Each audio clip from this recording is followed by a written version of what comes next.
Hello and good evening. My name is John. We're here playing 20-something as part of my Steam cleaning series where I go through every game in my Steam library, eventually then arbitrarily rate and or review them after people to playtime. Now, there's no music in the background yet. The game doesn't have any music yet. See. Story about loneliness, dating in the big city. No Oxford comma. Start. It's December. Joe's beautiful? You've always thought that. The first time you saw her at a friend's dinner in Pizza Express. The first time you met her, you fell for her. How could you not? She was smart, funny, intelligent. Smart and intelligent are kind of the same thing. She was dating someone else at the time, but she couldn't help herself. It was a tough 3 years, both struggled. The final year of your university, and your first 2 years in the whole wide world hasn't been much. You recently moved into separate flats. Your working hours don't gel with her sleep schedule and being crammed in a single room. Someone else. The alcoholic barman at Weatherspoon's in town. Most of the guys at uni had gotten into a drunken brawl with him at one time or another. Most girls had a story about he offered them free drinks for the number. Total scumbag. Couldn't help yourself. You find yourself at opposite of the table. It's like nothing else. Talk about everything. Twitter, music, university. That's Twitter. You end up staying out too late just hanging out with her. Heading home that night, you immediately add her to Facebook. She accepts your request and in a few minutes sends you a message. It's fine to add people when you're ultimate friends, right? You ask semi-earnestly. You never felt chemistry like this before. She later invites you to pre-drinks at her place we're going out. She sits next to you and insists you leave your coat at hers. It's warm out. I'll have to come back here and get it, she says, smiling at you. Later that night, she comes to you crying in the middle of the dance floor. You take a step back and friends look at her. Crying? Don't you want to kiss me, she cob? You're drunk. You kiss her. Okay, easier. First, she left her high-pressure recruitment job, then got laid off from the gig in marketing. A depressing episode that led to you crying in Paddington Station for longer than is reasonably acceptable. You got a new role working in marketing for a bigger company with less of a startup culture vibe, and then she quit working as a researcher for charity, moving into a job with a beauty firm. Income was few and far between, and the disparity between the two was a regular source of rows. You started to lie about your quarterly bonus just to avoid having just every coffee you buy at work. I think she was probably doing this. Something isn't quite right. Things are getting better, mind. Things are getting better, mind. You wanted to enthuse about this with her today. You went for an interview at a company today. You're fairly certain you got it, and they'll make your finances leak. Maybe you two could go on holiday that you want. She's been running late as ever, but she's here now and sat herself down on the edge of the bed. She tidied your room a bit while you were downstairs locking the door. Holiday? You're keen on Berlin. She's aiming for Paris. Vienna emerges. Something isn't quite right. You hop down beside her. You haven't argued in ages, and you're feeling super affectionate. Something is bothering you. You blame it on Asperger's and tough it out. Okay, leaning in to put her arm around her. Right. He pulls away slightly. I think we need to break up. An uncomfortable jolt runs through you. The pair of you sit in silence for a bit. You wrap your arms around your knees, processing the situation. Clear your throat, but your voice is reedy and weak. You've already made up your mind, but you came here? She nods. You look around the room. She wasn't tidying. In 5 minutes, you left her alone. She already grabbed all her toiletries and clothes. She left. Clever girl. There's a lot I could say, but you already made up your mind. Why fight it? You're not sure if there's a lot you should say. You're not really sure how to deal with this. Sit together in a quiet distance between you. You're not really sad. Should you be sad? You kind of want her to go, but you know that when she does, you'll never see her go. Distance. You think to the older days of companionable silence, lazy Sundays lying in bed, naked under sheets while the movie plays on tiny TV. There is nothing like that. Nothing will be exactly the same like that again. Silence is deafening. Want her to go. She gets the hint. She promises vaguely to speak to you soon, to get in touch when things are less painful. She has somewhere to be. Wait for her to leave, shrug, and double-click on an icon computer to load up a video game. Garbage, but the mindless shooting is a valuable distraction. When you head downstairs to grab a cider from the fridge, your housemate gives you a hug. You feel numb. Feel isolated and numb. It hasn't hit you yet. It won't hit you for a while. It's mid-January, 5 weeks since you and Joe called it quits. She never did get in touch. The change has seen you become somewhat introverted of late. You were particularly outgoing with, and having her there as a safety net meant that you could forgo socializing and just relax into needs. Maybe that routine is what saw you split up in the first. Saw you split. It's definitely not an easy routine now, as you sit alone in a room night after night. You're making good progress in your quest to watch everything on Netflix. You got the art of super needy blog posts down. You need a friend. Your housemates are good intentioned, but you never felt so alone. Find yourself trying online dating. There's a bit of a stigma, but when you find out your housemate Gozo is ready to meet girls, you're less apprehensive. He's really good at getting out and meeting people, so maybe this is just a thing to do now. You opt for OkCupid as your dating website of choice. It's free and it's fun personality quiz to make you feel like you're taking a silly quiz rather than searching for the tiny misleading contact. Set up your profile quickly. In a few weeks, the file you flesh it up, but for the moment, it's just a few lines. Elaborate on you can celebrate the occasion, surf a matches, or watch an episode of Justified.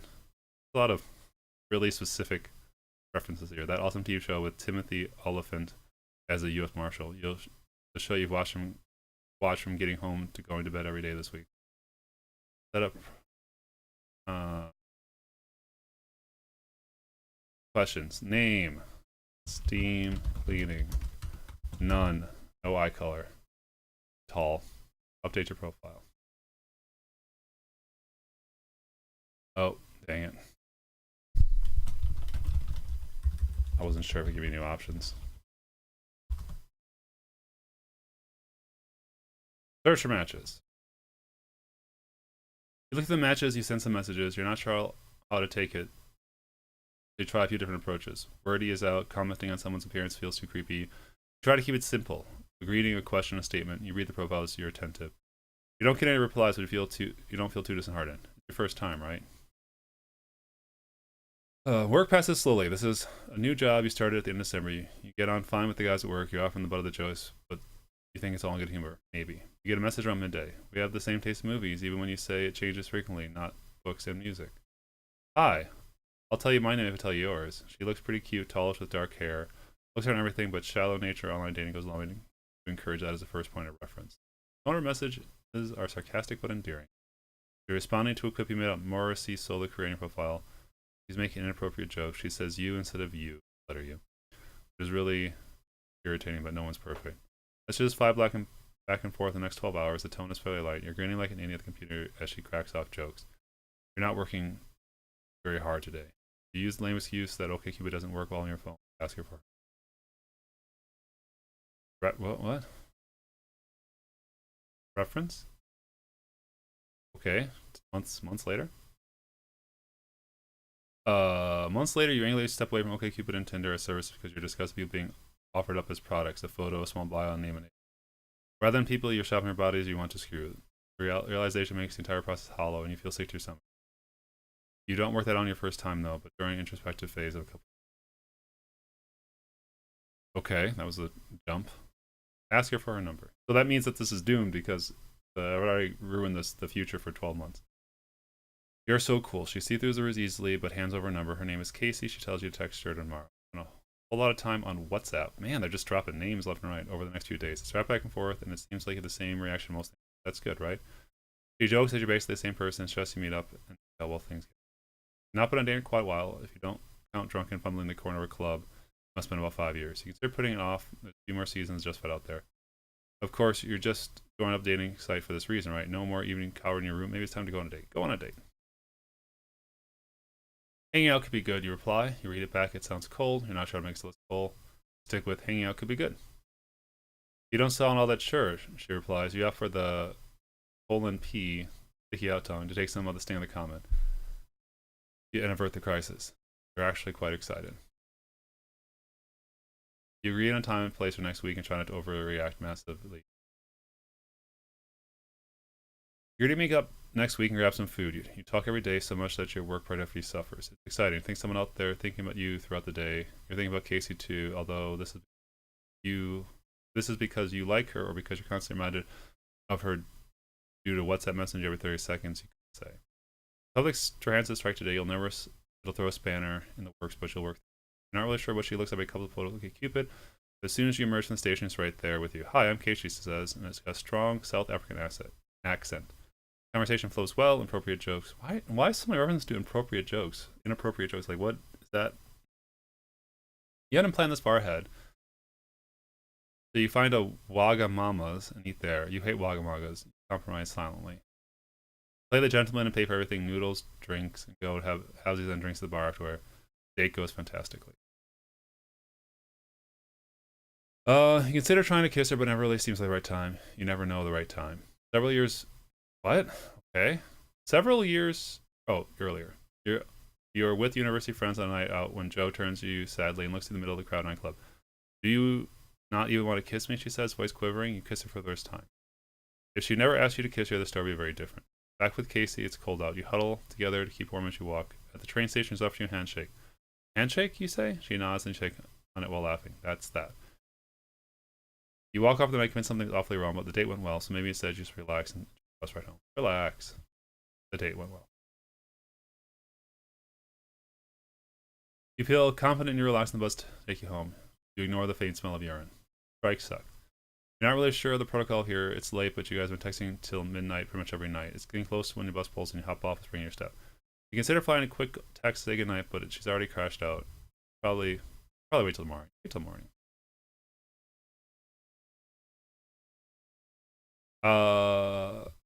It's gone. 11 p.m. It's gone.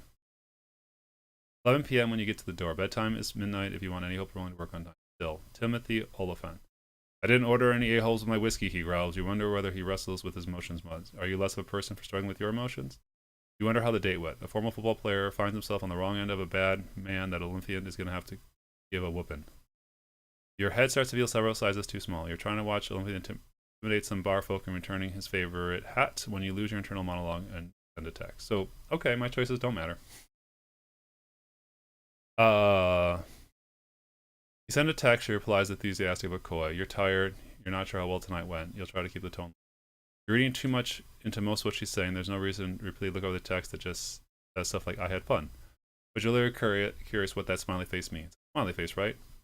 It's a peaceful but sleepless night sense thinking. 2 hours of sleep is probably enough.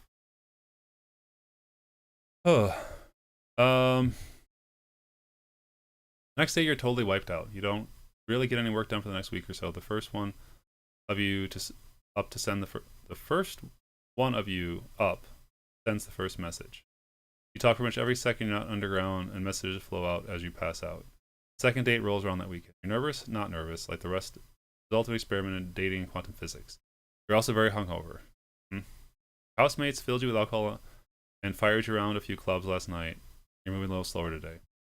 You agree to watch a movie. You heard rumors of Oscar-winning tearjerker, heavy for a second date, but sometimes sacrifices have to be made. The movie is interesting enough, but is not your first choice. Brad Pitt has a producer credit on the movie and uses it to show up 5 minutes as the only character besides the lead that isn't a jerk. You head to Gourmet Burger Kitchen after Case reveals she's never been to one. Gourmet Burger Kitchen is very probably the best burger chain in the capital. Lots of people refer to Brian Burgers, but they're probably wrong. Plenty of independent places are much better than GPK. There's a lot of information about this burger. The fantastic thing about GPK is that it's reliable. In theory, everything from milkshakes to the monkey nuts should be identical any place with a GBK sign on the door. Something that's nice. Sometimes it's nice for things to be straightforward. You order the special menu and some fries, talk about the movie for a while, before she gets around talking about Joy Division. Okay, another reference. Joy Division. R is. Should be is. It says R. Her favorite band, and it seems to come up quite a bit. Maybe she's just nervous. It's a good fallback conversation. You're kind of tired of talking Joy Division. After food, she's just grabbing a drink and chatting some more. Why not?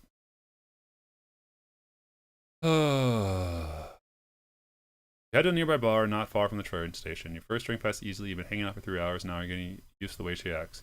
When you socialize people, you find it easier to mirror what they do, catch on their vibe, as it were. You're on the same wavelength as Casey at the moment, cracking jokes, getting on well.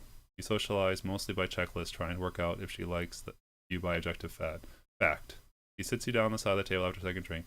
She starts to touch you a whole lot. She stays for a third drink. You're getting on fine. About 9 p.m. on Sunday, I gotta get back, Casey says. It's prime time Casey at the weekend. What? It's prime time Casey at the weekend?